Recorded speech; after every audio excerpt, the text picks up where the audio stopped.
Hello and welcome to the Bestseller Experiment, where we continue to discover what makes a bestseller and inspire you to start, finish and publish that book.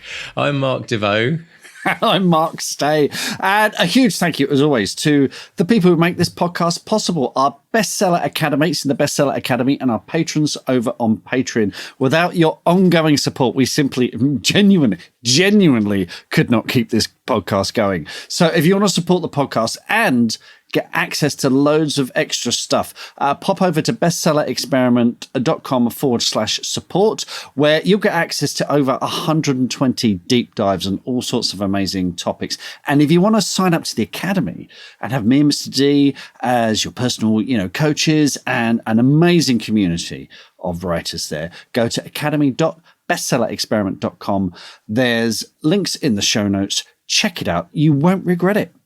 Absolutely. And Mr. Stay, for everyone who's struggling in our hemisphere, it's like, well, we're kind of like going through that kind of pre-spring time when, we're all stuck in snow and we should all be sitting down and using this time to write. But for a lot of people, it's a really hard time, isn't it? It's hard to get motivated. So I just want to remind people about the 200-word challenge as well. This is like a challenge that we've been running out. I actually got a little update for you.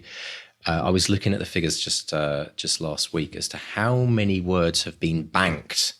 We have this thing called the word bank, which is anyone who's doing the 200-word challenge, every day they can go along and you don't paste your words in. You just literally say, today I wrote 200 words or 500 words, and every day you stick it in.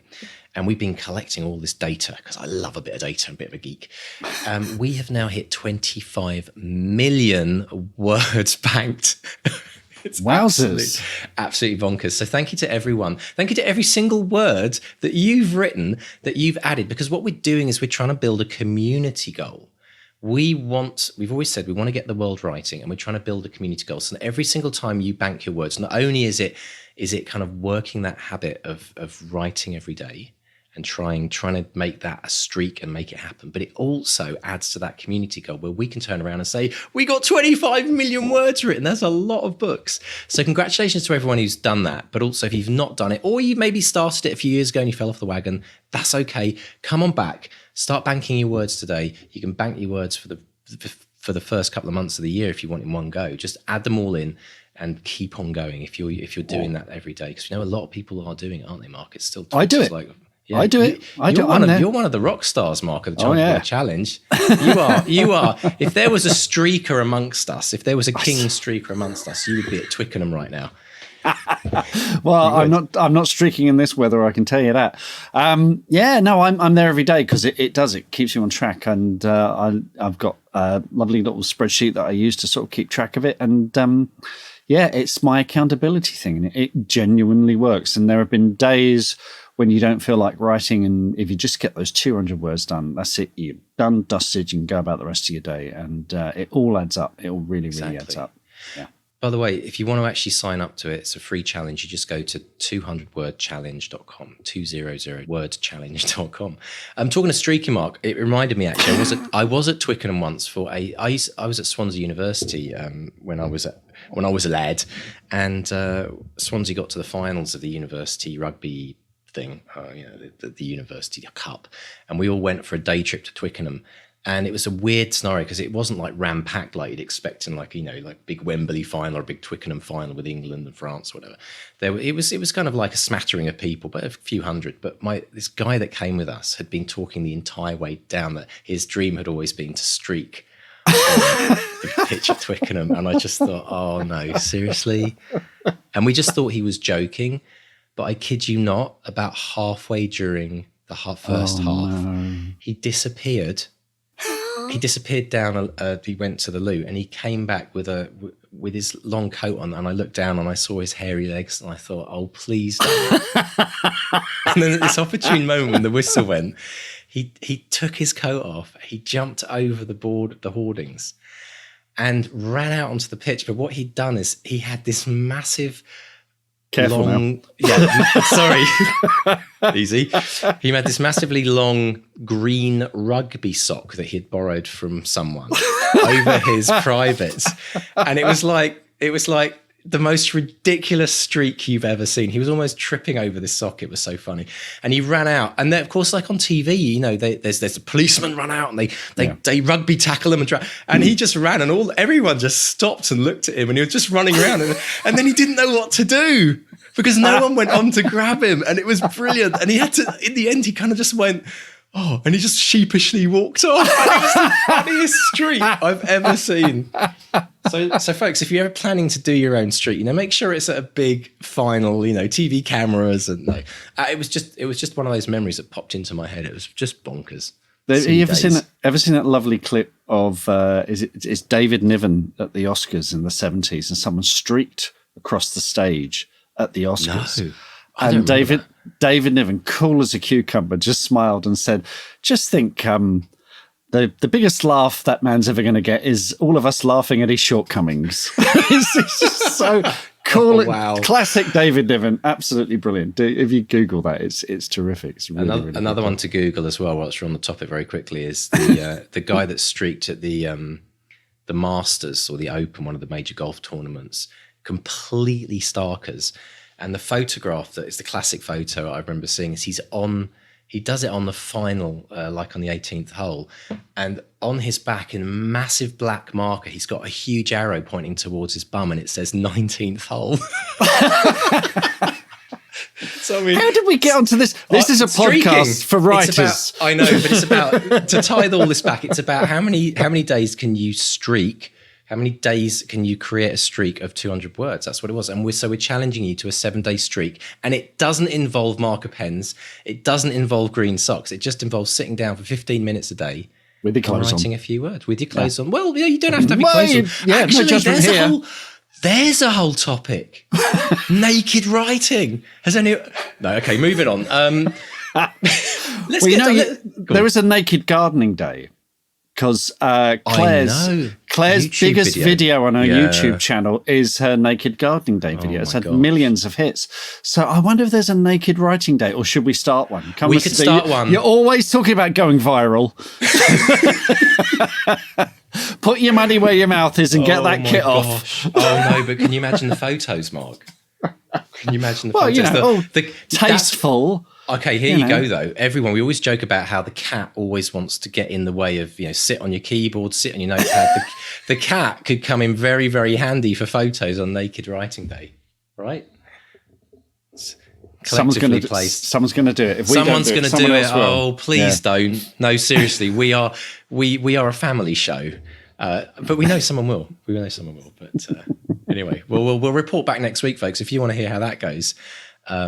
If it gets through, obviously, on our email, I don't know what the filters are like. I mean, who knows? Sorry, I just saw a vision of in my head of. I'm not even going to say it because someone's actually going to do this. Don't. But okay, all I'm going to say is books and fig leaves. Okay, that's all I'm going to say. Anyway, moving on. That would be an unboxing, wouldn't it, of different sorts. What is going on today? It's like we've gone into some weird twilight zone. Well, is this really the bestseller experiment podcast? You've got a cold, haven't you? So are you on medication? Is the medication kicking in? I just want to apologise, everyone. I have had a bit of a rough week. But if that ends up in entertainment for all of you folks, then bring it on. That's all I can say. Love it. Oh my gosh. Okay, let's pull it back. Okay, let's draw it back. Back to meditate. We're all talking about like breathing. Yes. Hello and welcome to the bestseller experiment. And actually, what we want to talk about is something really exciting, which is the release of your movie in the States. I mean, forget streaking. Yes. This is massive. This definitely is massive. Yeah, so by the time the podcast comes out, it will have been in US cinemas, and select cinemas. I think it's like, it was either on the 8th or the 10th, so it's only for a couple of nights. But today, from the 13th of March 2023, the day this podcast goes out, it's available on digital to buy. So you should be able to go to Apple and Amazon. I went on my Apple TV yesterday, and I typed in "unwelcome" on the search, thinking, "Oh, I wonder what might come up," and boom. Massive picture of Unwelcome. Right. It had a kind of a mini preview that auto played. You know how they now do that with streaming. I was like, awesome. And then a synopsis. It said that it had 75% on Rotten Tomatoes, which is massive. We're fresh. Yes. That's amazing. That's brilliant. Yeah, so Canada, it's the 14th, isn't it? Yeah. 14th. And I've heard as well from in Australia, it's going to be, for some reason, it's going to be on Paramount Plus from the 17th. So this week it's kind of popping up all over the world. So if you want to see it, sort of not if you want to see it. I've got a request to make. I have a request. I can say this. I've got a request to make. I'm desperate to speak about this movie on the podcast. Yeah, I want to do a spoiler special. I really do want to do a spoiler special. Every single person on the podcast. I've got so many questions to ask you, Mr. Stay. You have no idea. I bet you have. And the thing is that I saw it in January in Leicester Square, big premiere, and I've been sitting here chomping at the bit. Is that the right saying? Champing at the bit. It's champing, actually. Is it champing? It's champing because horses champ. Didn't know that. I thought it was chomping. Yeah, no, it's champing. Oh, there we go. I think me and probably about 6 other people in the world have suddenly realised that they've been saying the wrong thing all the champing at the bit to talk about a few things on this podcast about the film. So I need every single person who listens to the podcast to go watch the movie. So we're not going to spoil it for anyone. So that's your mission. Look, if you don't like scary stuff, it's okay. Tuck yourself behind the sofa, close your eyes, do the la la la thing with the ears. You can fast forward it if you have to, 15 seconds. They've got those buttons. You can't do that in the cinema, obviously, but if you're watching it on streaming, but please go and watch it because I've got some really important questions to ask you, Mr. Dave, because not only are there a few very funny Easter eggs of the podcast in the film, which is worth watching it. It was worth the money alone just to see it. But I also want to ask you a few things about folklore to help my understanding a bit. So that's my request to everyone. Please just go and watch it over the next, say, 2 weeks, and then we'll start talking about it on the podcast and not spoil it for anyone. Does that sound like a deal, Mr. Stay? That sounds good. I was thinking we could do a special show or a live show, or maybe a live stream or something where we can include people in that as well. That's a really good idea. From the Academy and from Patreon. Actually, let's do that. Yeah, if you want to be part of that, sign up to Patreon or the Academy next couple of weeks, and we'll invite you to that as well. And we'll have a little bit of a family meetup, as it were. Yeah, that'd be good fun. Talk movies, brilliant stuff. So, Mr. Stay, this week we have a very interesting guest in the name of Rosie Andrews. Tell us about Rosie. Rosie, I had great fun talking to Rosie. Rosie was born and grew up in Liverpool. She's the third of 12 children. Sorry, can I just stop you there? To all Liverpool fans, I'm drinking 7-Up right now. And for anyone who doesn't understand what that is, but if you do, I just have to mention that because when I heard Rosie's lovely accent, it just brought back memories of Sunday and that epic game of football. Sorry, I don't mean to interrupt, but I just have to take that moment once every 20 years. Do carry on, Mark. Anyway, our special guest, Rosie Andrews, she studied history at Cambridge and became an English teacher. And The Leviathan is her debut novel. And what a novel. I tell you, Mr. D, every bookshop I go into, there it is. It's an amazingly beautiful cover, the most incredible reviews. So I think it's on paperback now. It's one of the smash hits of the year, I think. But we discuss plotting in strands, celebrating mini goals, and writing historical fiction that feels authentic. Wonderful. So let's dive in and listen to Mark chatting with the lovely Rosie Andrews. Rosie Andrews, welcome to the Bestseller Experiment. How are you today? Thank you. I'm fine. I'm cold. It's cold in this house today. It's a bit nippy. This is one of the things especially as fuel is essentially being rationed. I've got at least 4 layers on today. Fingerless gloves. I can highly recommend fingerless gloves and stamping your feet and getting up and doing things like the washing and the dishwasher and all that kind of thing is, at regular intervals. These are all the habits that keep us poor authors from being, ending up like little frozen statues. Is that sort of part of your routine, Rosie? Is that part of your day, is getting up and moving about in between the writing? It has to be. I mean, I'm a mom and I've got a dog, so those things are non-negotiable, really. Very good. Well, look, we're here to talk about your magnificent novel, The Leviathan, which starts, I believe, in 1643. We got the onset of the English Civil War, but there are also sinister forces at work. Can you tell us about this wonderful novel? Absolutely. So you're correct that the Leviathan starts in 1643 in the main narrative. When we actually arrive at the beginning of the book, we are slightly later in time. So it starts in 1703, and it starts with an old man, and he's about 80. And he's sitting sort of like I am now. He's got a blanket on his knees, which I have, and he is surrounded by books. And then he begins to open some old papers, and something reminds him of something else. And he reads a piece it describes something that happened on a ship many years before that was witnessed by his own father and by a man called John Milton, which isn't made obvious at the beginning, but some people will obviously recognize that name. And it becomes obvious as we meet his wife that they are hiding something. They're quite isolated, and they have somebody upstairs, basically, a she, and that she has woken up. And then the next thing we know, it's quite a quick introduction, we move towards 1643, and we meet a much younger Thomas, who's about 20. He's coming home from the Civil War, which has just started, as you rightly pointed out. So he is a soldier, and he comes home at the request of his sister, who's very frightened.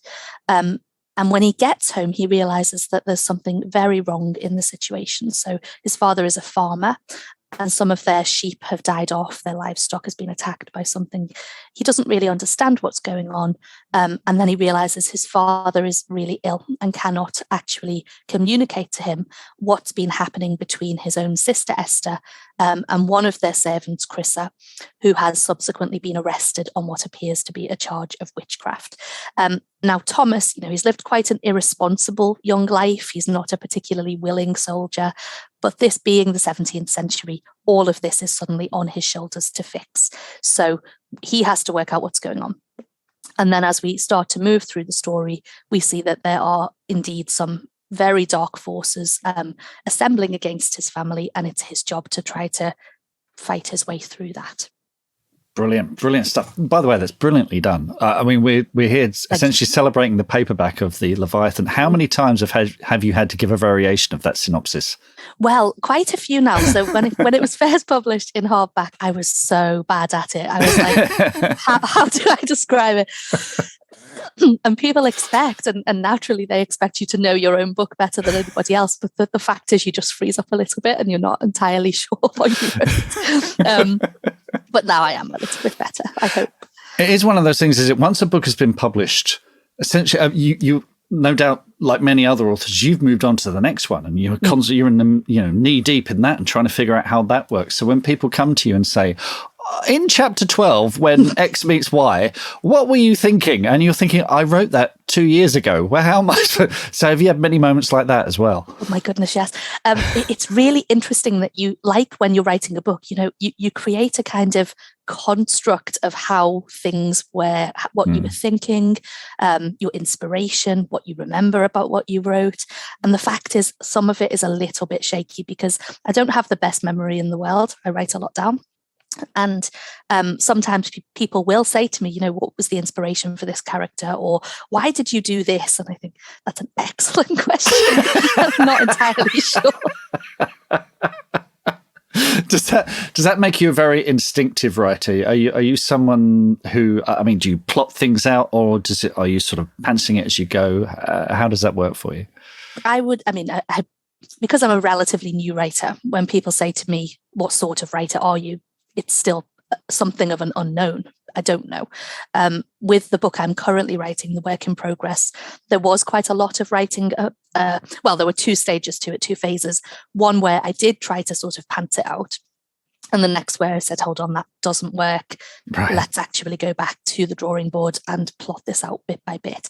And I think the reason for that is it's a murder mystery. And when you're writing a murder mystery, which I love reading them, but you don't realize how much complexity there is and how much planning there is behind it, because there are a number of different strands that sort of have to come together. One of which is, what does the protagonist see? The second is, what does the protagonist not see? You have to know behind the scenes what's actually happening. And the third bit is you have to then work out how those things dovetail. What's the process of the protagonist realizing what they missed? Now, for me, I think that's, it's hard to do, and it's almost for me impossible to do without plotting the whole thing out. Right. So I do.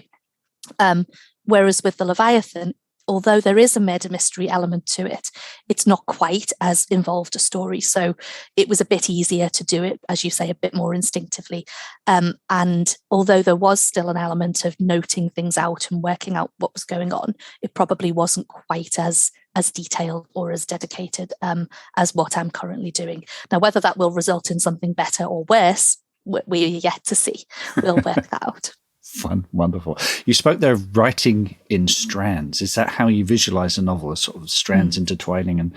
And how are you just doing that on the page, or are you putting up cards or anything like that? How are you working with those strands? So I would say I'm way too lazy for some people's amazing level of dedication where they create pin boards and all sorts of things like that. That's not me.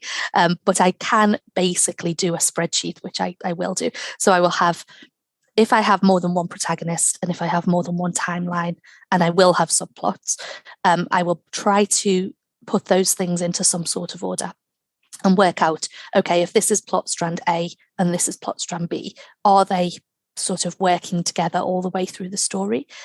Or do I have far too much A and far too little B? And, to try to create that flow.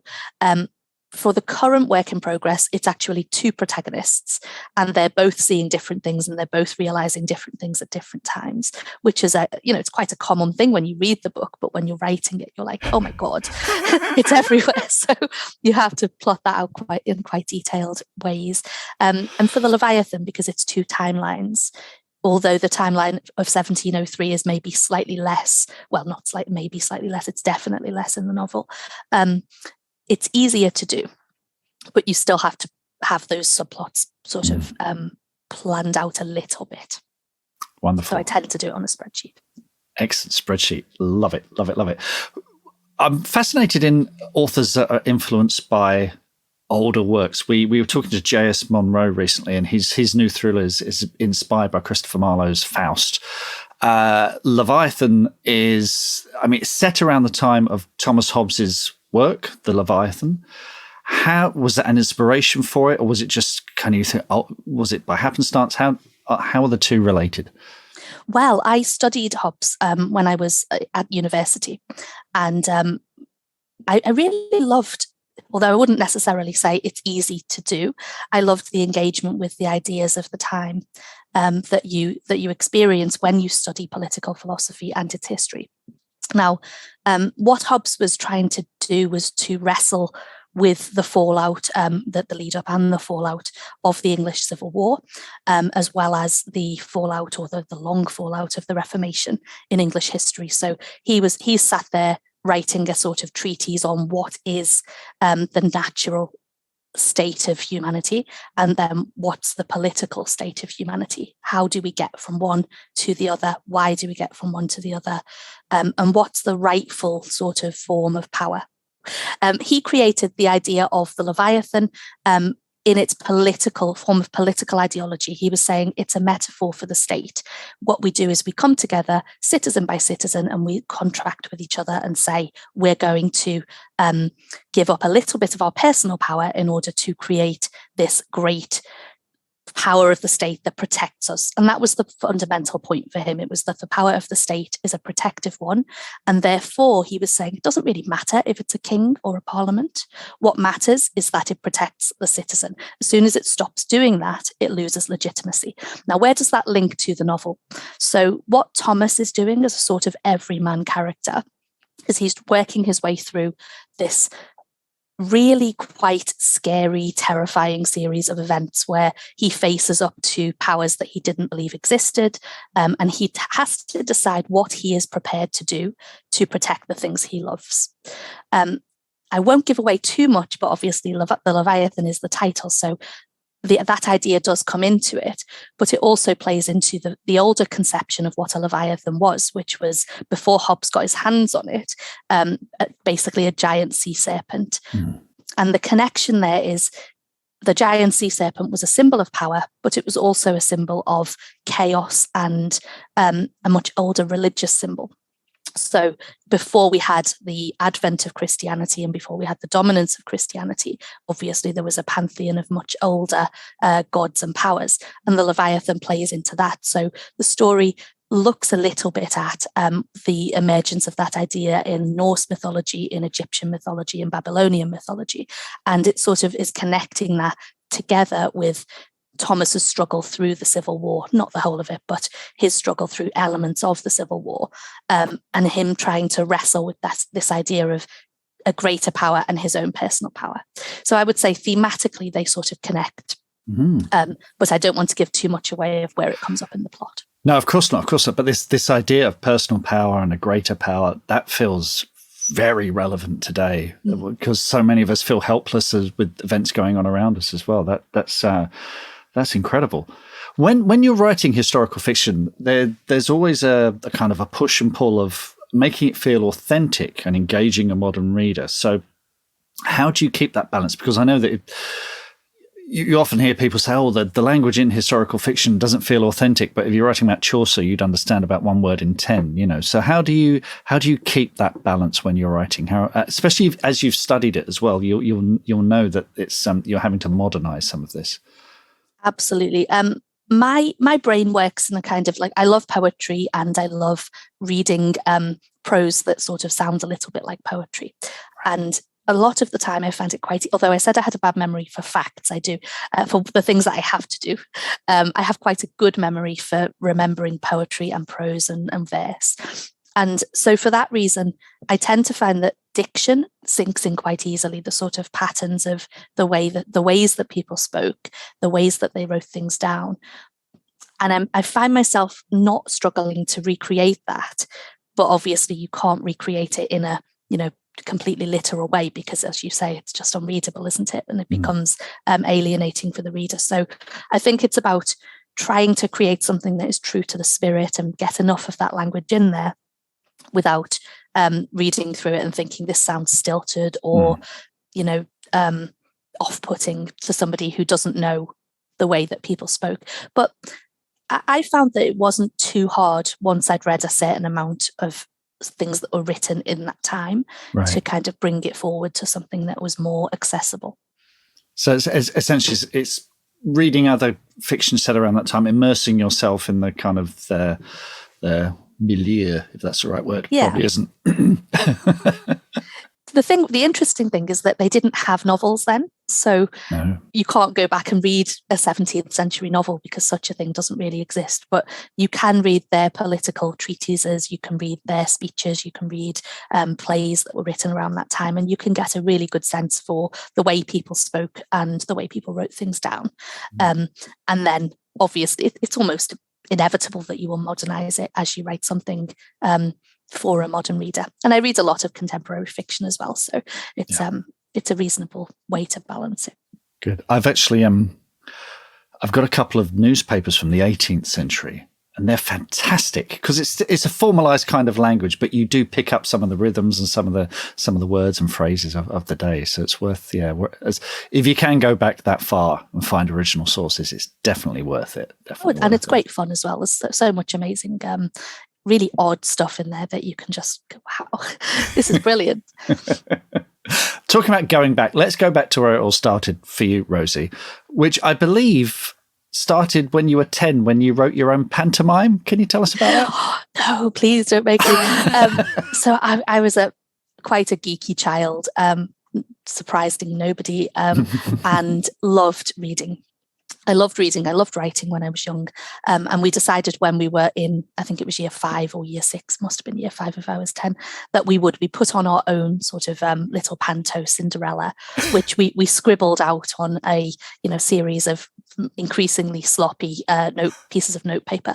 And it was absolutely rubbish. It wasn't what it should have been. We didn't have any sets or any resources to do it, but the teachers let us go on with it. So a way of getting us out of their hair, which I think was genius on their part. And so I loved writing. I loved stories. And then I think as I got a bit older, I sort of drifted away from it for normal life reasons, and I started working different industry completely. I just stopped writing. It was something that I didn't really do until about 5 years ago now, 4 years ago maybe, when I started to get interested in it again. Once I did that, it just came back reasonably naturally. So I wrote quite a few short stories. I wrote a novel that I then put in the bottom drawer. And after that, I wrote the Leviathan. So it was quite quick. It was about a 10-month process of writing, which I think is a lot quicker than I've done the work in progress, and probably a lot quicker than I'll ever write anything again. That's fascinating, because that's we one of the things we hear a lot is authors like to write without fear. They like to write without trying to second guess the reader and without trying to. So that you mentioned the book that was never published. Will that ever be published? Will that ever come back? And what were the lessons what were the lessons you learned from that you took on to the Leviathan? I think that it is true that people want to write without fear, but I also think that when you've written something, you think to yourself, how would I experience going into the world to talk about it, to it's not to defend it, but to explain why you wrote it, to think about being a debut author with that novel. Mm-hmm. And I found that the more I thought about it, it was actually a novel that was set in colonial Kenya. And the more I thought about it, although I know a reasonable amount about that part of history in the world, I felt it wasn't my story. I felt it wasn't my story to tell, although I think anyone should be able to write anything. Yeah. I didn't particularly want to walk into a bookshop and go, yeah, that's my book. Right. So I decided not to do that and to write something else. I like writing, so I thought I'll write another one.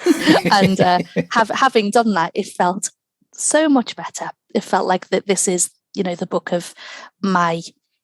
Obviously, it's not a retelling of my life, but it contains so many elements of things that are important to me personally that it felt very natural to go and talk about it. And that's the key difference, isn't it? We can write whatever we want, and we should be able to write, from all sorts of perspectives. But if you can't do it truthfully with a kind of a personal truth behind it, it just feels like a creative writing exercise, doesn't it?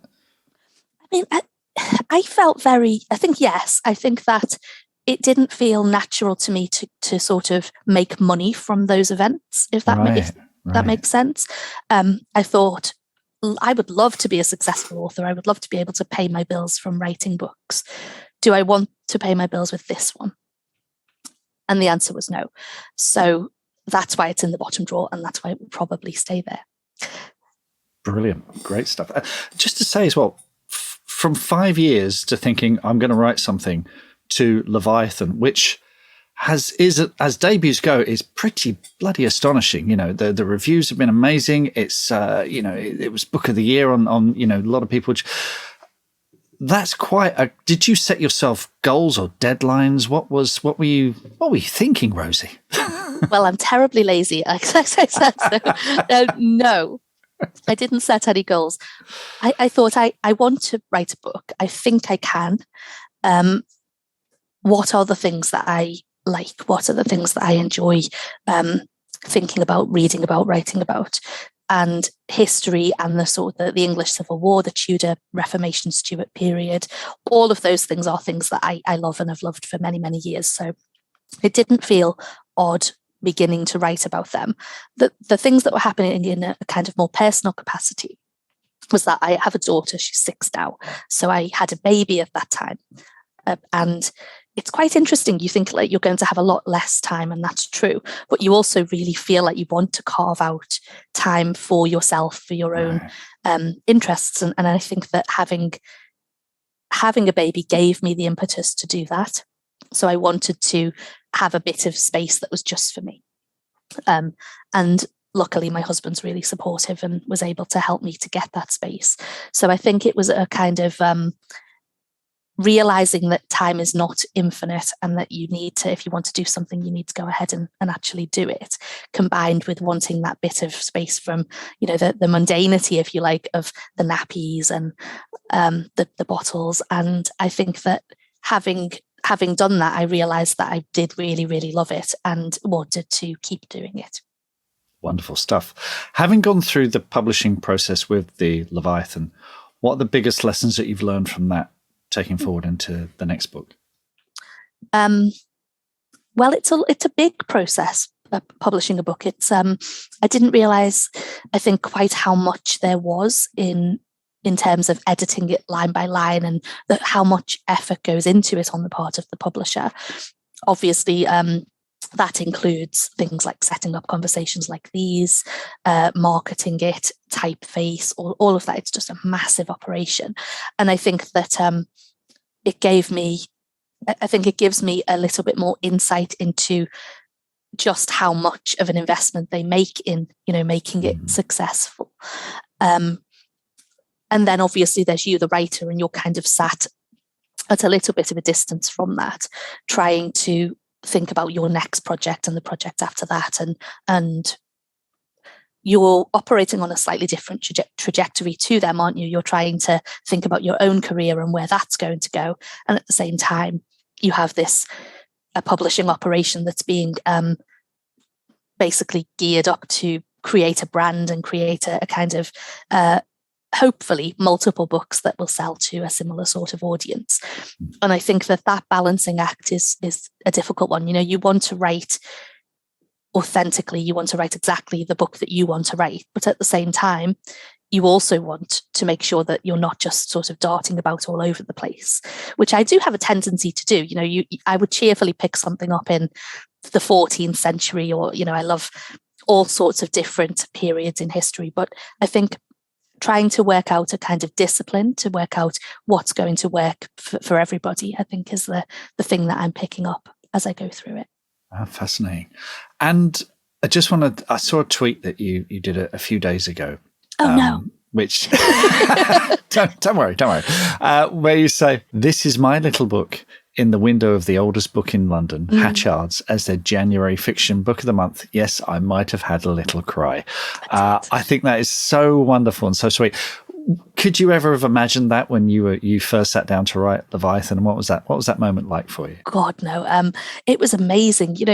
You sit down to write a book, and your aim, your goal, if you like. I said I didn't have goals. Of course we do. We have mini goals, don't we? We want to get someone to say they like it. We want to get an agent to say they like it, or to like a tweet, or those are the small ones. And then you have a kind of big ambition at some point for somebody to publish it.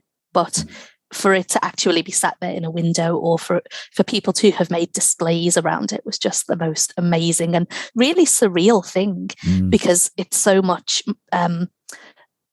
it's very different from the way that I imagined it when I thought about it being published. I just thought, wouldn't it be great to have a book cover and all those things? But the love for the book that people have expressed, and the amount of effort that booksellers have gone to, has just blown me away. It's been absolutely amazing. We spoke about sort of writing without fear, writing without expectation, but now you've had a book out and it's had this amazing reception. Are you able to put that out of your mind as you write the next book? No, I think that I think, if I'm answering honestly, you want to build a readership, you want to build a community of people who like your work. So if I suddenly decided that I desperately wanted to write contemporary crime, I would go away and do that, of course. However, I think it's, for me, the elements that went into the Leviathan are probably elements that will be mirrored in other things that I write. So you're always conscious of wanting to write something that people who enjoyed your first book will actually like. And I don't think there's anything wrong with that. I think it's a good thing to want to create a pool of books that the same people can pick up and like and enjoy, because that's very much what I like to do when I read I love Bernard Cornwell, and I love Patricia Cornwell. I love both of the Cornwells. But then I'm weird like that. I have quite eclectic sort of taste in fiction, and I think it's hard to just step away from it and go, I just want to write this. But at the same time, it's not necessarily a bad thing to be conscious of where your book will fit in the market. So I have some great advice on that from both my agent and my editor. It never feels like I can't go away and write the weird thing if I want to. But at the same time, I find that my wishes tend to dovetail quite nicely with the sort of thing I've written already. So that's fine. Yeah, I don't think there's anything wrong with that at all. I think it's simply looking at what's worked and bringing that forward with the next. And that doesn't have to be the same characters, same situation or anything like that. It can be the same. It can be a tone or a style or anything like that. So, and it clearly has worked. What can you tell us about the next book, Rosie? You mentioned there's a kind of a murder mystery element to it. Yes. So it is set in the mid-19th century, and it's set on the border of England and Wales, so just between Herefordshire and Monmouthshire. And my protagonists there are two of them. One of them is a governess, or says she is, and one of them is a doctor. He actually is a doctor. And they have to unravel a mystery, which is, again, a slightly historical mystery, things that have happened in the slightly more recent past than in the Leviathan. And the title, which is actually featured in the paperback at the back, is The Puzzlewood. Wonderful. That sounds fantastic. Well, Rosie, thank you so much for speaking to us today. Folks, the Leviathan is out there for you to read now, and very much looking forward to the next book. Rosie, thanks for speaking to us, and hope to speak to you again real soon. Thank you. It was my pleasure. What are your writing dreams? Finishing that book, quitting the day job, becoming a best-selling author? Well, over 4 years, we've studied the advice of over 300 best-selling authors who've collectively sold over 500 million books. And we are excited to announce the Bestseller Academy. If you're ready to take your writing to the next level with accountability, craft, and coaching, your bestseller dreams are now only a click away. To find out more and apply, visit bestsellerexperiment.com/academy. That's bestsellerexperiment.com/academy. So, Mark, there's a lot to unpack there. I mean, firstly, what an incredible achievement. I mean, I kind of had to rewind the interview a few times, and I was thinking, she just started thinking about picking up writing 5 years ago. About 5 years ago, yeah. That's amazing. I mean, 5 years does feel like a long time, but in an author's world, 5 years to go from where Rosie was, from, the thought of putting out a book to having the success she has, that's pretty incredible, isn't it? Well, this podcast has been going for 6 and a bit years, isn't it? I mean, exactly. It's within the lifetime of the podcast, which is always an incredible milestone. So yeah, and to write a book this good as well, because it is extraordinarily good. It's had the most amazing reviews, and to get that kind of reception is just astonishing. So that's one of the reasons why because the publicist came to us and said, "Do you want Rosie Andrews?" Yes, definitely, because I see the book everywhere, absolutely everywhere. It's really captured people's attention. So yeah, it's a great achievement. It is massive.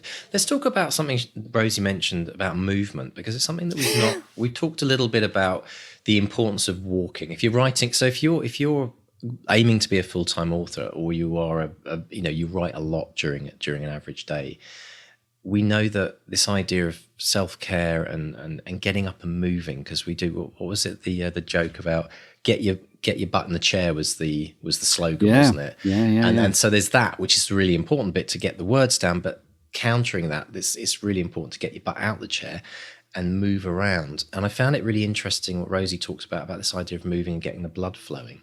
Yeah, I mean, this might sound, kind of blithe, but I am very, very aware of this ever since I started writing full time, because my commute is from upstairs to here. Actually, that desk there, I have a different desk for podcasting. Get me. Look at you. Two-desker. Oh my gosh. Mark, I'm 2 desks. Stay. I'm Mark 2 desks. You are Mark 2 desks.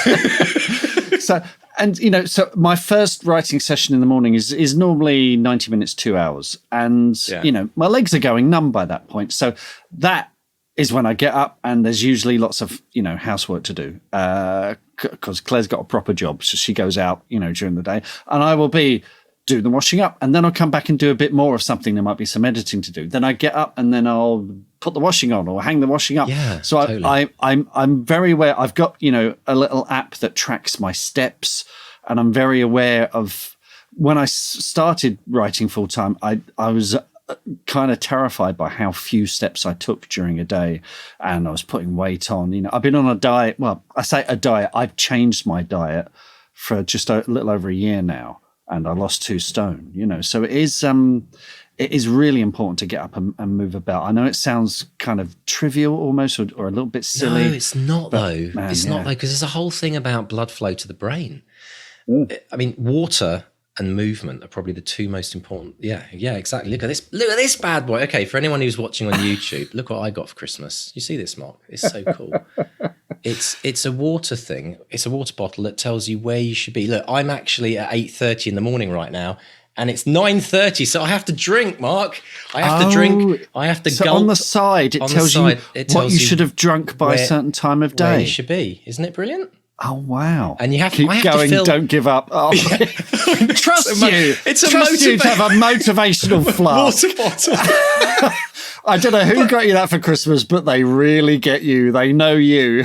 You get the Star Wars T-shirts. I get the motivational water bottles, Mark. That's how the universe works. It's how the universe is in balance right now. It is. It's without these 2 things. You think things are bad now? Without these 2 things, the whole world had gone to crap. This bottle is brilliant because honestly, you never know. I never know how much water I've drunk, but I know when I haven't drunk enough because I've got a headache. My brain feels like it's even smaller than an acorn, right? Yeah. It's like everything shrinks. You look 10 years older in your face. Like people say, Mark, what's the cream that you use? I'm like, no, I just drink water.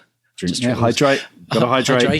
Hydration, but by moving as well. It's get up. I mean, what about this for the Holy Grail? Get up to get a drink of water. I mean, that's like 2 birds with 1 stone. But the point is, if you get up and you're walking around, you're generating oxygen, you're refilling your brain. It's like recharging your brain. And if you've ever sat and written for any length of time, and you do go into that wonderful like zone where you just like you forget what time it is, that's brilliant. But when you stop and you actually check in with how you're feeling, you'll be like, oh, my head might be pounding, your eyes might be straining, you might have a dryness in your throat. And the point of movement and hydration is you should be doing it before you need to do it. Yeah. We always do it after the event. We always hydrate. We always walk. We always get up and walk because our back's feeling sore. Or we think, oh gosh, I've been sitting for hours. We always do it after the event. We have to keep just chipping away, which is why this bottle's great because it reminds me every hour. Look, I'm at 9 o'clock now. I've still got another. By the end of the podcast, Mark, I need to have drunk in 20 minutes. I need to have drunk that much. It's about about an inch and a half. Yeah. But if that's what it takes to keep you on track, and that's what you're saying with the tracker with the watch, I've got a watch as well. Yeah. I mean, it's brilliant even on the days when it's horrendous, because when I look at this water bottle and when I look at this watch and it's horrendous, it's like 1,000 steps or something ridiculous, or I only got halfway down. That's as important because it's the reminder to say, right, tomorrow you need to do a better job, Mark, than you did today because you really messed up, and it's the reminder, and that's why we need to check in with those. Yeah, I'm much more conscious of it now. One of the weirdest things I do is when I get to the proofreading stage of a book, which is where you're sent the whole book. You've got the PDF of the print ready proof pages, okay, and it's 300 pages of a book or whatever, and you've got to check every page, and you usually don't have long to do it. You can't, it's not something you can put off. You kind of have to do it then. And I like to try and get it done in a week because, it's intense. You stop everything else and you just focus on this because this is your last chance to spot any mistakes before it goes to print. Okay. So I could sit here hunched over my desk all day, but that's not going to be, especially as you get older. We're in our 50s now. We are. If I nearly midlife, not quite. So if I'm hunched over the desk, the chances are when I get up, I stay hunched, So what I would do, right, I put it on my big screen here. I'm moving away from the screen, people not watching on YouTube. And I would walk backwards and forwards as I'm reading. And I'm reading it out loud because the other thing with my proof pages is I read them out loud because I find that's the best way to spot any mistakes. So you're actually exercising whilst I'm exercising and talking to myself as I'm doing it. and I'm getting my steps in and hoping that no one walks in. Like, oh God, Dad's totally lost the plot, Mum. It works. He's walking around his room. I think we need to get him some help. No, but it's true. Himself, yeah. I must admit, Mark, when I coach and I'm just on telephone calls or audio, and I've got a wireless headset, best invention ever, I'm often walking around my room. I'm going in a circle, literally going in circles. Do you pretend you're doing a TED talk? Yeah, I do. I'm doing the whole Italian pasta hand thing, and but no, I tell you what, it's really interesting because when I get up and I move around, the coaching goes through the roof. Like I'm the ideas start firing. And they always say in coaching, if you're stuck, you say this to your client, if you're stuck, turn the other way. Like literally just do 180, and just face the opposite direction. Just get a different perspective. And so I think part of the magic, it's such a basic thing, but it works. So if you're stuck with your writing, face the other way and just look at a different wall, or even better, get up and walk around, because something shifts. Like if anyone's into Tony Robbins, I'm a big advocate of personal development motivation. There's some great full on I did firewalks, walked across hot coals and did some crazy stuff back in my day. Of course you did. Of course, right? Unleash the power, folks. I mean, there's a lot of people listening going, oh my God. Because he's a very, very popular motivational speaker in the US. And he's pretty blooming good at what he does, despite his cheesy American grin. And he knows it and he loves it and he takes the mick out of himself. He's brilliant. But he always talks about change your state. And he talks about, even if you just have a move that you do, if you're really low, it sounds a bit ridiculous, but he says if you have your move, and it can be like punching the air or clapping or something, which is an anchor to shift that energy. He says, just do it. And it's amazing. And so not in a weird way, but in an obvious way, just by the act of getting up and walking around, it can unstick some of the things. Or even, again, you don't have to do it because you're stuck. Do it in advance of being stuck. Don't wait to get stuck with your writing. Get up and move after 25 minutes, even if it's just to go and get a sandwich, go to the loo, or, have a refill of your water bottle. I think it's so, so important, because I do think if we plotted it, and I'd love to do the experiment, but if we plotted, if we could ask someone every 10 minutes in say 2-hour writing session, how's your writing going 1 to 10? First 10 minutes, it might be 8, I'm flowing. And if we keep plotting it over that 2 hours, I promise you, it's a downward trajectory all the way. It's gonna always, I mean, sometimes you might have a spike because you get an exciting bit and you're back on it and you reinvigorate. But overall, the trend line is downwards. And yet, if you took a quick break, got up, moved around, I bet you it would average higher over those 2 hours. So it's you're banking additional credits, as it were, just by moving. Yeah, it's funny. I stopped a bit early today because I hit one of those spikes. I solved a big story problem. I'm in up to my gills in line and edits for the fourth Woodville book at the moment. And there was a big motivational thing. I thought, cracked it. And I wrote that down. And I'm like, done for the day. I'm going to walk around. I'm going to, I walked away on a high. So when I come back tomorrow, I've got a problem solved right there and I can just work with it. So, yeah. Yeah. That's the thing that's the thing that keeps you going as well, isn't it? Those mini wins, which we'll talk about. In fact, let's talk in a minute. Let's go into that, because how brilliant! Talk about a milestone. I wouldn't even call this a mini win. I think this is a massive win, because one of the idea of seeing your book, not just. I mean, let's talk about seeing the dream that so many people have is seeing their book in a bookstore, walking into your favorite bookstore and right there, on the shelf, faced out, because you've either been in earlier or one of your friends have done it, but faced out, there's your book. The feeling of achievement, accomplishment, the dream realized. Yet, Rosie took it one step further. The not just the bookshop, but the book window, the bookstore window, that is a whole other level. That's kind of like the exclusive few, because there's only so much space. So that's upping the stakes, isn't it? It really is. And Hatchard's, one of the greatest bookshops in London, as used by the royal family, if you please, so it's very, very prestigious, prestigious. I can't say it. Very posh. So that is a great achievement. And it's one of those bookshops that, when you visit London, if you're passing, you always pop in. It's proper old school bookshop, Actually, part of the Waterstones chain. Not everyone knows that. Oh, interesting. Yeah, it's wonderful. So that is a huge achievement. But she talked about having these little mini goals, which made me think of you and the Academy and all the little goals we have there. So one of her goals was just finding someone who likes it, and then an agent who likes it, and window displays. So you know, we have all these tiny little wins that we celebrate, and I know you love that, don't you, Mr. I Steve? do, and I've been developing in the Academy a really cool tool, which we're going to be launching soon, and I'm really excited about it because it's going to basically revolutionise the way we write books, and that's a small claim, really, isn't it? When you want to say it like that.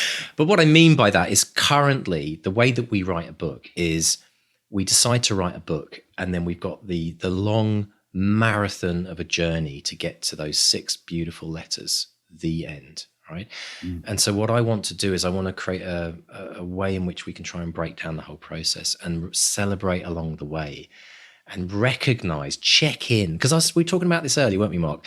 It's very hard when you're in the moment, when you're in the, and everyone can probably reflect on something in their life where even happened maybe this week where they maybe should have stopped and celebrated. And they should have given themselves a pat on the back and they should have said, I did it. And actually a year ago, if you told me that I was going to be able to do that now, I wouldn't have believed you. Yeah, I've done it. And I've just cruised right through it like I was on the highway, the motorway. And there it was, like waving at me on the side of the road. And I just drove straight past it. I didn't stop and acknowledge that life is one series of events after another. And some of those events need to be celebrated. So the idea of the Academy, very much what we've been doing from day one, the very first thing I created in the Academy was a wins forum. And the idea is that anything big or small, you put it in there and we celebrate. It goes in the newsletter every Friday. We send out a newsletter, everyone's wins. And it's my favorite thing. It's like, and it's massive. Like this section is big and it grows. And it's about acknowledging that you did something, that you achieved something. And it's such a massive, massive undertaking writing a book that we need that. We need that sometimes even just to keep going. And it's also about acknowledging that we have made another notch forward in this long journey. It's a bit like if you're running a marathon, you do acknowledge when you get to the first mile and the 10th mile, the 11th mile, the 15th mile.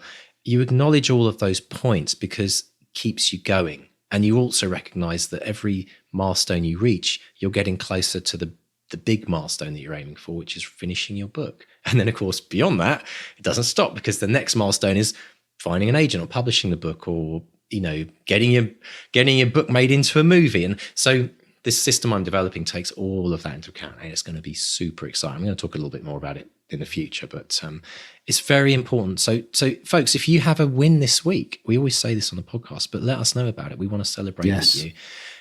And it's a win for you. It's something. Here's the way to phrase it. If I had asked you 5 years ago if you thought you'd have been able to do what you did last week or next week, would you have believed me? And if you said no, actually, I wouldn't have believed that I could have started a book. That's a huge win for you. So tell us about it, celebrate it, and get in the habit of doing it. That's the other important thing. I'm terrible at it. We all are, Mark. We all are. I'm really, really bad at it. I should probably do it more often. But yeah, and it is, all these moments whiz by, they blur by. I mean, I keep a diary and I'll make a note of them in my diary, but it's not the same as, you know, celebrating it or taking a moment to, you know, to indulge in it and have fun with it. And I'm so bad at it. Today's a great day to acknowledge it, because how did we start the show off? Well, we did start the show off about streaking, so we can just put that aside. But we eventually got on to what we wanted to talk about, which is the release of your movie, and when I know you're in it and I know you're right in the you know, the promotion of it, and there's so much going on, but I stand back and I've got a little bit of more kind of a perspective on what I see happening, and it is absolutely bonkers. I mean, I reflect on like how many people in the world, not just this year but the last year and the last 10 years, have written something that's become a main released movie with Warner. There is literally a handful of people in the world, and I'm not doing this to blow, you know, try and, you know, but I just want to acknowledge this moment. Like, we have to practice this. This is massive achievement, and it's bonkers. And sitting in that cinema watching that movie, it was, I said it was one of the most surreal nights of my life, because we've been talking about this for 3 years, and we're here today with its US release. And the fact that it even happened, how many movies never made it through COVID? How many books, how many scripts or ideas that people had for movies have not yet been finished, that started before you started writing it. So I want to just acknowledge that. And I think congratulations to you, because it's massive. You're going to take this to you for the rest of your life. No one can ever take that away from you now. You did it. Yeah. You did it, mate. Woohoo! I know. It's I know I should, you get a bit Eeyore about it, because sometimes you think, you have thoughts and dreams about what it might be, and it's never quite how you figure it out. It's never quite how you think it's going to turn out. I saw a lovely interview with the actor Seth Rogen today, and he was talking about when he gets bad reviews for a movie, or when he's made a movie that gets stinky reviews. He says that actually he celebrates that. If he's had bad reviews, he takes himself out for a meal. Really? and kind of love it. And sort of makes that point, which is, I've made a movie. He's made it. It's really hard, really, really hard to make a. I mean, it is astonishingly hard to get a movie made. So he just celebrates that. So well, there's a celebration of finishing the movie. That's like the end. When we talk about finishing the book, it's like the end. But then there's another celebration, which is 75% on Rotten Tomato. How many movies don't get anywhere near that? Again, it's a celebration that the movie's being people love it and people want to see it. There's all these other things, and there's all the celebrations down the road of things we don't yet know. There's stuff that will come from this. We've always talked about this, haven't we? The celebrations of things yet to be discovered. And this is the thing, going back to the milestones I was talking about earlier. The dream of the dream. It's like whenever you achieve something in your life, we always focus on that achievement or that thing that we've been aiming for, because it's all our focus has been get to the end, right? Get to the end of the book, get the book published, get on the bestseller chart, whatever it might be for you. But what we always forget is by pushing through that achievement, that's a dream that's been accomplished. But it's also a child, or rather it's the parent, I should say, of another dream that's going to come from it.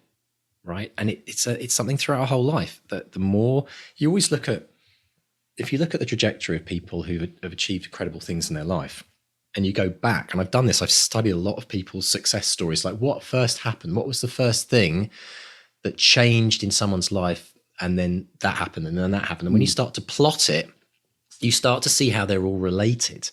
They're not often just like random things that happen in people's lives. Something comes from as a result of something else. So, you finish your first book, what might happen? Well, you might have a second book. And you can't have a second book. As ridiculous as this to say, you can't have a second book without having had a first book. Yeah, and right, yes. Right, let's just write that down, everyone. You can't, but no, the point is that, put that on a t-shirt. You can't have a series, you can't have book 3 in a series unless you've written book 1 and 2. So the point is that all of these things are connected, and every single thing that happens is a slightly bigger, larger, more interesting, more growth, more experience. It all builds on each other, and you end up, throughout your life, you watch this build. We go back 20 years, think about where were we? You were working maybe 20, 25, 30 years, working in Waterstones in the bookstore. Today, we're talking about a movie that has come out internationally. Like if I'd gone back to you as that, if I'd come up to you in Waterstones as you were there working on your screenplay that you shouldn't have been doing, Mr. Stay, because you should have been working, stacking those shelves. But if I'd come up to you, Mark, and said to you, okay, I'm the fairy godfather from the fairy godfather, I like that. I'm the fairy godfather from 30 years in your future. I want to show you this picture of a movie. And you're like, what's that? I said, that's the movie that's coming out in the cinemas across the world that you're going to write. And you've been like, get out of here. But the point is if you weren't there at 9 o'clock at night when you should have been stacking shelves, writing your screenplay, would today have happened? Would it? Maybe. This does sound like the pitch for another movie. Well, I'm going to write this down. This is this is It's a Wonderful Life meets Back to the Future. Maybe it's Back to Reality too. Maybe that's. I'll be the script consultant, Mark. If you want me in on that, I've got tons of ideas. No, but the point is that I'm using you. I'm sorry to use you as an example, Mark, on the show, because I'm embarrassing you. But it's a really good opportunity to remind everyone listening that this is how it works, folks. This is how it works. There's no shortcut. It's just you get your head down. You keep focused on your dream. You've always wanted to do this, Mark. You've always wanted to make movies that were put out. You've always wanted to release books, and it's happening. You're releasing books, you're releasing movies, because it's what you've always focused on and you've always had desire and you've never given up. And it's an example of how it works. And yeah, trials and tribulations, God, you want to, just rewind the podcast a few hundred episodes and you'll document every single one of them, right? Yeah. And if you want examples of them, they're right there. And you're right about that dream of the dream thing, because you get something, you get a book, you get a film deal, you get whatever, but then you want more. The ambition grows. But that's also the taming of the beast in some ways, because you want more it's one of those things where you have to keep in that flow. You have to keep in that flow, because that I've also seen that kind of wanting more can also destroy people. Yeah. I coach some incredibly successful people with all kinds of amazing achievements in there, the people that you would know if I said their names out loud. And the interesting thing is, when I'm coaching people to get to a certain level of success, I do a certain kind of coaching. It's often confidence building, self-belief, visualizing what they want to create, goal setting, and working hard to achieve it. That's what I do. When the time comes when something massive happens and it's life-changing and it's award-winning on the highest level you can imagine and multi-million sales and all the rest of it, the coaching changes. When something becomes successful, everything changes, because now you're dealing with success, and success is amazing, but it also brings its own struggles. How do you repeat what you've just done? How do you not become so focused on just like losing the intrinsic reasons as to why you actually doing what you're doing, right? So a lot of people, they just get focused on all the kind of the money and the commercial side of things, and that starts to kind of like break them down. It's fascinating I get to see it all as a coach. I'm very, very, very privileged in that regard, but it's taught me a lot about life. But the bottom line is, I always say this, Mark, the number one rule in life, if you want to plan your next big goal, will it inspire your kids? Simple as that. Will it inspire your kids? That's all it boils down to, because that's, for me, that's the connection right there. Doesn't matter if it's commercially successful, not will it inspire your kids to follow their dreams? Will they look at you as a parent? And by the way, if you haven't got kids, I'm not excluding you. Like, there are many, many children out there, nieces, nephews. Adopt a kid in the street, talk to them. It doesn't matter. But have an avatar of a child who's looking up to you and going, yeah, you talk a lot, but I'm looking at your actions. I'm looking at how you live your life. I'm looking at how you show up in the world. I'm looking at your value system. And I'm looking to you to inspire me as to how I should follow my goals and dreams. It's never about what you want them to do because you never achieved it in your life. We see that all the time. Classic one in Canada, Mark, hockey parents. Oh my gosh. Right. Hockey parents, bless you, all of you. I don't know how you do it. They're up at like 3:30 in the morning. I am not kidding you, on a school day, getting their kids to the ice rink, and the kids are running around playing hockey, and the parents are sitting there freezing their buns off at 3-4 in the morning because they have a dream of their child getting to the NHL and being the next Wayne Gretzky. It's the same in England. It's like everyone wants their kid to be the next Steven Gerrard, David Beckham. And it's not about, where am I going? I've just suddenly gone off on this random. The medication's kicked in, listeners. Sorry, I just realised but I think it's of value to people. I want people to remember that what we do today, what we do tomorrow, what we do the next week, it's a week in our life, and we can't waste it. We've got to connect with this stuff at some point in our life. Yeah. And it's a big day for you. It's a big day for you. And this is what you get in the academy, folks, by the way. Just to warn you. Steer well clear if this isn't your stuff. But the point is, I want people to reconnect with why they're showing up, because I think there's a lot of people out there this week who are probably feeling a bit down and a bit kind of, deflated and a bit unmotivated. And I'm here to say, push through it, keep running, look for those goals and milestones. And, look at what you've achieved, Mark. I always talk about people. The reason we like people coming writing into us is we always say it inspires the other people when you see that it's possible. And you've inspired a ton of people with what you've done with the movie. Everyone's oh man.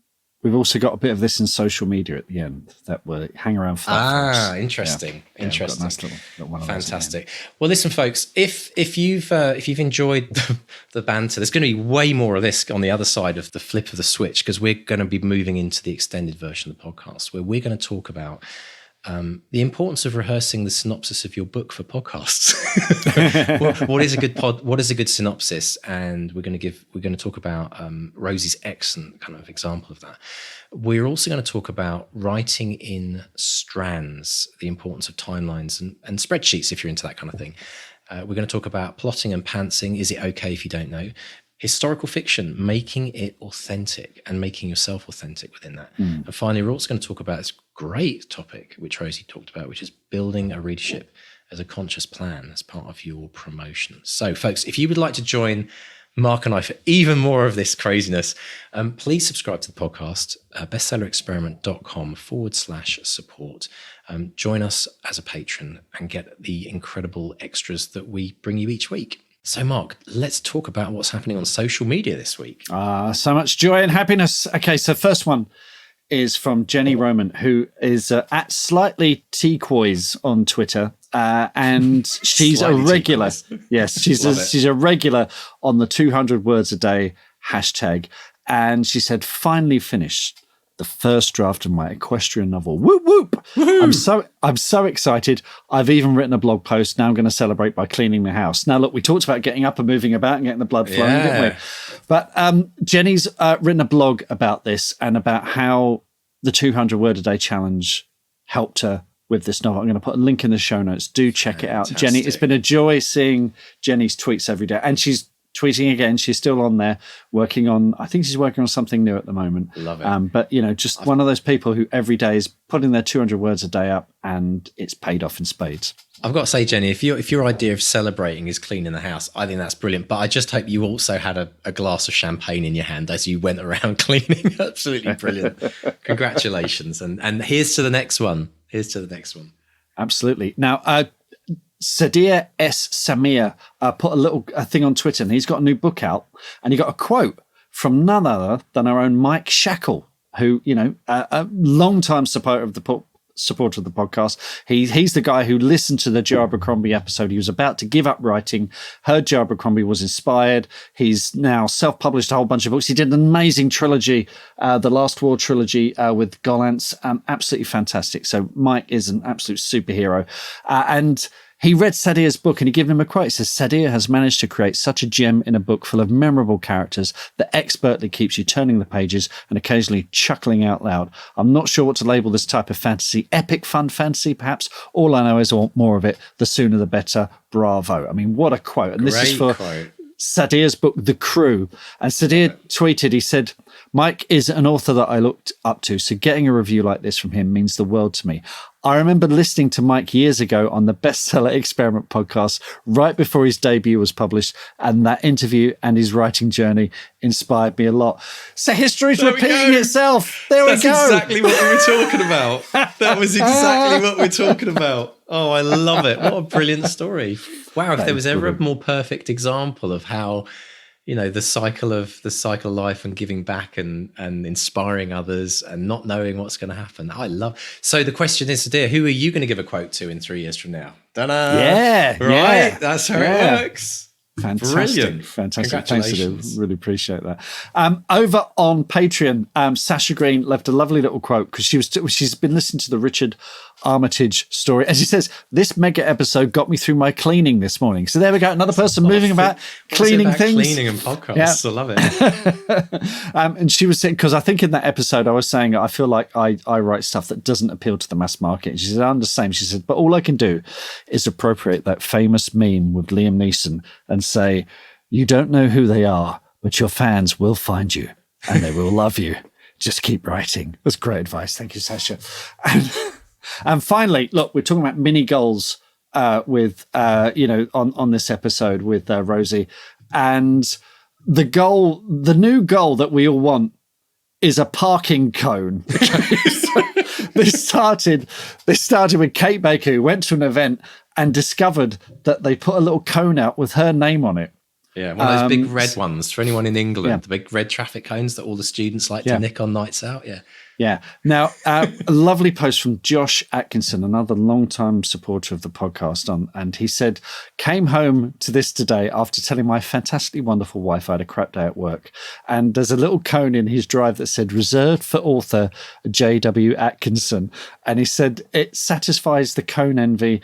And he says, on top of finishing today's inspiring episode of the Bestseller Experiment, it made me think of how we are all here for each other in the same way, the Bestseller Experiment group, giving what support we can, even if it's just like a comment, just a bit of advice. So thanks everyone for each and every post of your journey. Now, amazing. But, you are working on this writer's milestone roadmap for the Academy. Is the traffic cone going to be in there? It's in there. It's in there. It's in there. The traffic cone, because there's also a massively fun element to this as well. We've got inspired by the podcast. There's so many things every week when I've thought of a new milestone or heard a new milestone. I've been documenting it for years. Actually, I've been building this list over years. The traffic cone, your first ever traffic cone with your name on it, reserved traffic cone is in the pinch me moments part of the milestone. Yeah, so, I've not had one. I've not. I know. You see, it's rare, but the weird thing is we've got about 200 people in the Bestseller BXP team group on Facebook, which is kind of an exclusive group that you get to join and chat with some amazing authors when you become a supporter of the show or you become a member of the Academy. And the weird thing is out of those 200 people, three of them have had traffic cones. Vanilla Hughes has had a traffic cone when she went and gave a talk at our local library. So it's amazing actually how many times it comes up. But for me, it's like, it's like first a traffic cone, next thing you can have a statue in the town centre. It's like it's epic stuff, isn't it? It's brilliant. We've got someone coming on the podcast. It's going to be a while. It's a couple of months away. They've had an award named after them. An award named after them. That's a whole other level. Yeah. It's one thing nominating. Stick that on the list, yeah. Yeah. Oh my gosh. Actual award, yeah. Yeah. So look out for that one, wait folks. To hear about that. Brilliant. Well, congratulations as well. Congratulations to Kate for getting her own. Although I must say in the photo, Kate, I don't know what they'd done to that cone, but it looked like it was set on fire previous week. Students, honestly. Brilliant stuff. Well, that's great. Well, thank you for sharing those. And thank you for everyone for sharing your wins with us this week. If you would like to share your wins, or if you'd just like to send us a message, say whether you enjoy the show, maybe you've got an idea for the show, maybe something's inspired you today about the show, let us know. Pop along to bestsellerexperiment.com and click on the contacts page, fill out a form, and Mark and I will have a read of it. And Mr. Stay, talking to social media. Yeah, come and find us on social media. We're on Facebook, Bestseller Experiment. Twitter and Instagram is @BestsellerXP. Drop us a line there. And if you've enjoyed the podcast, give us a rating on your podcast catcher of choice. Subscribe. That always helps. That makes us more visible. Whatever you do to make it regular. We're all about making it regular here, aren't we? Making it. About make it regular. Exactly. Get the blood flow. Exactly. And thanks as always to our editors, Dave and JD.